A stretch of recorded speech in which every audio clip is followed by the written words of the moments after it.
Hey everybody, Danny Maude here. Thanks for joining us. This week I'm going to teach you how you go about hitting your driver dead straight.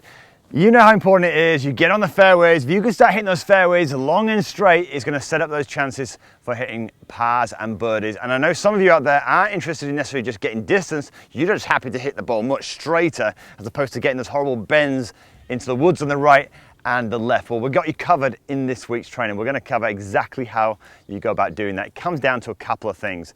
Before we do that, if you are new to the channel and this is one of your first videos, please consider subscribing.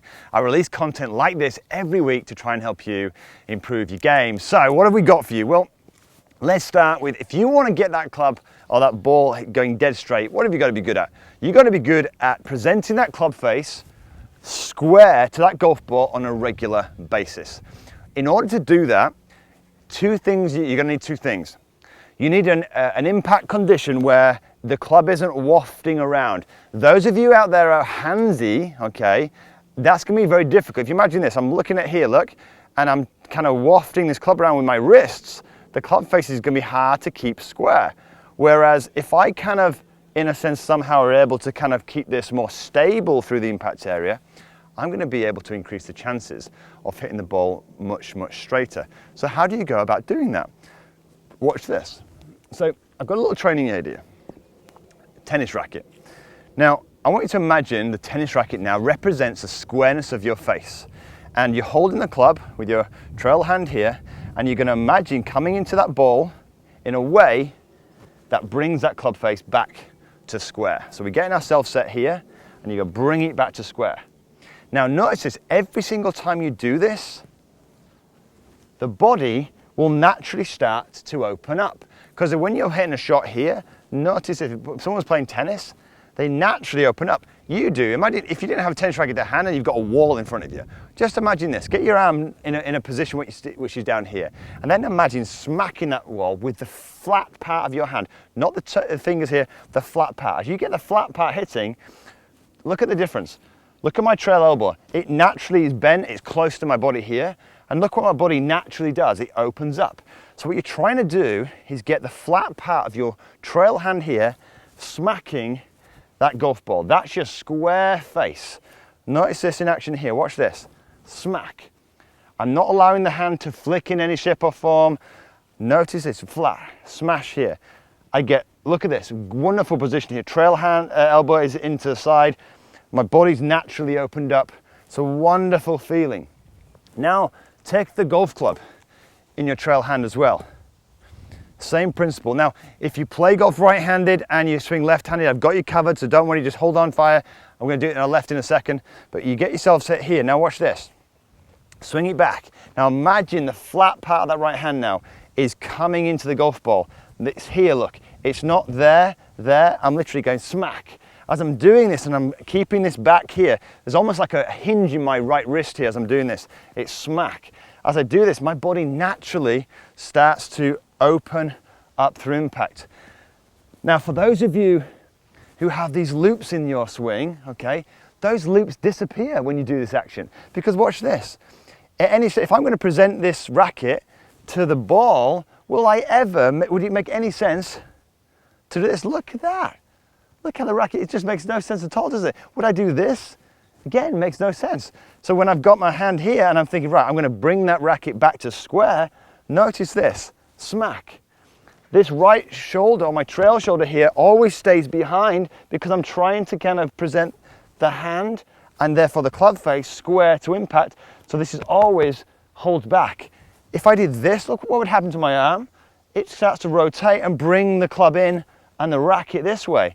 Just keep that sensation there. So it helps to form a very natural, consistent path back here and on the way through. So for those of you who play golf right-handed but maybe are left-handed, same position applies. Use the back of your lead hand here, swing it back. Now imagine now I'm going to return the back of that hand to the golf ball. As I do this, notice this. If I swing over the top, that would make no sense. Look what's going to happen here with the racket. I can't present that to the golf ball. Again, watch this. Swing it back here, back to impact. Look at that square racket here. Am I going to do this? Again, makes no sense. Would it make sense to kind of whip the hands around in here? No, because look at the racket now. So I'm taking the racket back beautifully square here because that makes more sense to get it back. What you've got to do with these one-handed exercises is learn the feel of them and learn how they can transfer then to the golf club. So once you've done that, just grab a driver, okay, and what you want to do is same principle. You can actually hit golf balls. This I get people hitting balls with one-handed, no problem. With usually with an iron to start with, maybe not a driver, but you just kind of swing the club back, and then imagine you're getting into this position. So there's a little hinge in my right wrist here. My natural, look at my arm here, it's bent in this position. Why? It's only bent because I'm trying to present it square. If I didn't have it here, look at that, the club face is automatically going to close. That makes no sense. So I'm focusing on getting that club face completely square at impact. My body therefore naturally opens. Then do it with your left hand, kind of feel the same thing. Lead hand for your the left hand is out there. Swing it back. Now present the club face completely square. Learn to get the sensation of that. Backwards and forwards. Then put both hands in nice and slowly. Swing it back. Try to represent the same feeling. And then very slow, don't rush into this. If you try and swing quickly, you won't be able to do it. Your body won't be able to keep up. We'll swing it back and through.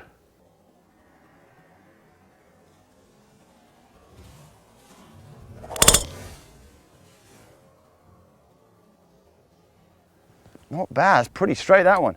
Okay, so let's do that again. Get ourselves set, get a feel now, and doing it very, very slowly to start with. We're not rushing through this process. Get ourselves set, swing it back here, feel that motion. Again, maybe do some one-handed motions to really accentuate the feel of that. Right elbows naturally into the side, a bit of a flex in my right wrist here. My body's naturally opened up. I'm not having to think about all these things. All I'm trying to do, and I want you to do the same, is present that club face with one hand square to that golf ball and allow the body naturally to react to what's happening, okay? You're more clever than you think. The body is more clever, so trust it. Same with the lead, bang. Now some of you will prefer the left side feeling or lead side feeling. Some of you will prefer the trail side feeling. Entirely up to you. Get the sensation. I'm more of a lead side personally, but a lot of people like this feeling with the right as well. So again, nice and small, swing it back and through. And then we can start to get that sensation of hitting it absolutely dead straight. Notice this, what causes the wafting is simply not presenting the club face square, not moving at all. The stability of the body, the stationariness of the body causes the hands to work over time. So let's summarize, what have we done?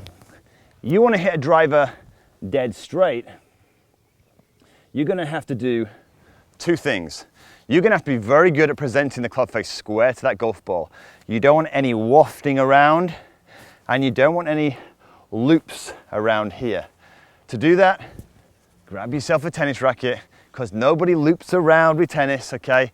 Take it as if it's your hand, okay? And you're simply gonna move the racket back here and present it back to square here. Notice this, I'm not doing this, I'm not doing this.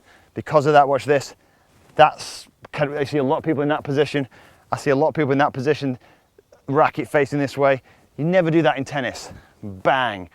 For those of you who play golf right-handed but are left-handed, doesn't matter, use the left hand, right? Watch this. Would I take the racket in here? Of course not. Back to here, back to square. The key with this is, look, your body opens up naturally. It's the opening up that will keep that club face stable through the impact area. It's the not opening that gets it wafting around. Trust your natural instincts, and you're gonna start to hit the ball so much straighter with this motion. But be patient with it. You know, start really slow, go to the range first for this. Don't be in a rush to start smashing long drives, and you'll really, really get it because you already have it. You already do it. Maybe not with a golf club now, but you'll do it with a racket. You'll do it naturally with your hand as well. Hope you enjoyed this training. If you do, and you think some of your friends could benefit from this, maybe they're struggling with their driving, please share it. And of course, give it a thumbs up. And if you're new to the channel and this is one of your first videos, maybe subscribe to the channel and maybe come see me next week. But until next week, have a great golfing week.